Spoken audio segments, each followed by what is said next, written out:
Hi guys, and welcome to my quick little overview of the SwiftKit mobile app, which is available for both Android smartphones and iPhones. This app has a free version which has adverts placed along the bottom, or you can pay £2 or $3 depending on where you're from to get rid of those adverts.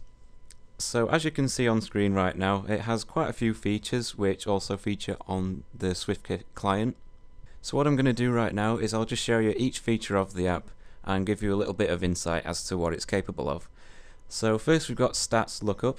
So I've already got my name typed in. I just click on the little search button right here, and as you can see it's pulled up all my stats, so 94 attack, and it tells me how far along I've progressed within each level. So I'm apparently 17% of the way through 94 attack to 95, which is pretty interesting.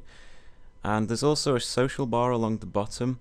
Now you can share stuff like this on Facebook, and there'll also be comments. So if I just search for someone famous like Zezima, you'll see there's a few comments. Well, some of them are a bit yeah. And you can also like people's stats as well. And obviously Zezima has got a lot of views, over 1,000 on this app. It's pretty interesting to know.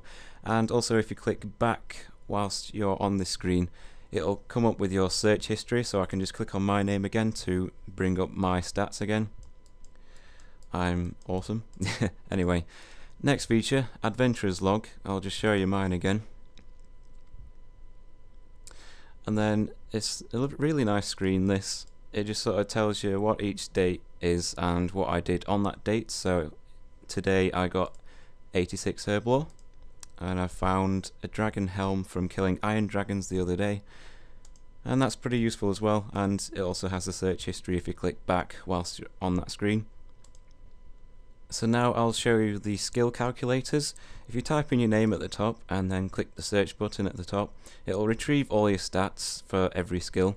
So for example, if I wanted to say find out how many copper ores I needed to mine for 84 mining, I'd click on target level and type in my target level there. And then for bonus options, you've got XP modifiers. So if you're using a penance horn, you can tick that and it'll readjust the stats at the bottom. But I'm not going to put anything in that. So apparently I need to mine 3,893 copper ore for 84 mining. I don't fancy doing that really, but yeah. That's a pretty useful feature of the app. I use that quite often. So the next feature of the app is the item lookup. I've already got Dragon Claws typed in just as an example. So I'm going to click on Dragon Claws, and it'll bring up some information about the item. So it's a members item, it's tradable, all this, and it'll tell you the market price of the Dragon Claws. It'll tell you the high alch, the low alch price. And one other interesting feature here is that it's got graphs for changes in price over 1 month, over 3 months, and over 6 months. So if I just click on the 1 month change graph, you can see they've crashed over the last few days. I don't know why, but well. And if you scroll down a bit, it also tells you the attack bonuses of the claws. Anyway, next feature is the NPC lookup.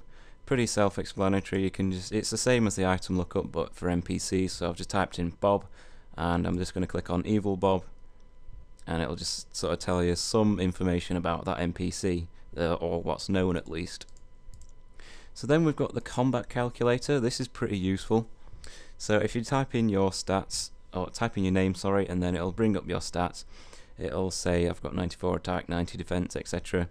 And what you can do is you can sort of artificially modify your stats. So if you wanted to say get 99 defense, you can click on the plus button to increase the level, or minus button to decrease the level. So if I got 99 defense, I would be 131 combat apparently, but I'll just retrieve all my previous stats. And what you can do is if you swipe to the left, it'll bring up this screen, and this tells you what stats you need to gain a new combat level. So in free-to-play worlds, if I want to be 120 combat, I need 3 attack or strength levels. And if I want 130 combat in a members world, I need 2 more. So that's pretty good to know. And the next feature, which is also pretty useful, is the username checker. So I've just typed in a load of gobbledygook here, and I've just checked to see if that name's available, and it is.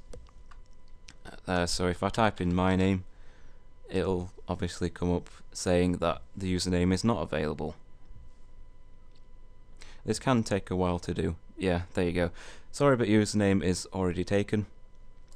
So that's useful for if you want to change your name or if you want to make a new character. Next feature is the world map. First time you click on this, you will have to download the map, which is about 6 megabytes. So if you don't have any internet usage, you'll need to be on Wi-Fi to do that. But once you've downloaded it once, you don't have to download it again unless it's updated.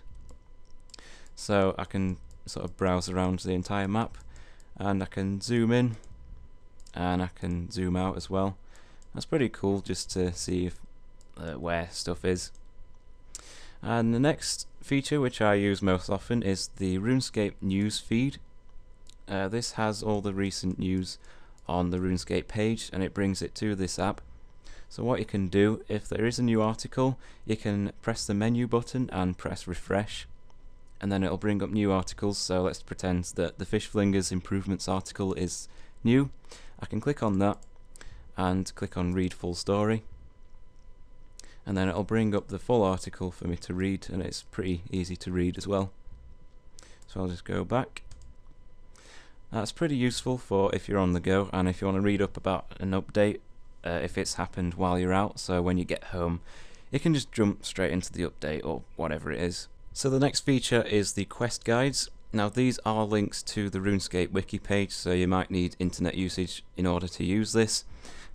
Basically it's just a list of every single quest, and it'll take you to a quest guide on that quest. And what you can do is you can search for a specific quest at the top. So I'll just search for rituals, and it'll bring up Ritual of the Marjor and Druidic Ritual. And what you can also do is, if you press the menu button, there is a hide completed button. Now what I'll do is I'll just get rid of that, and then I'll tick off a few quests.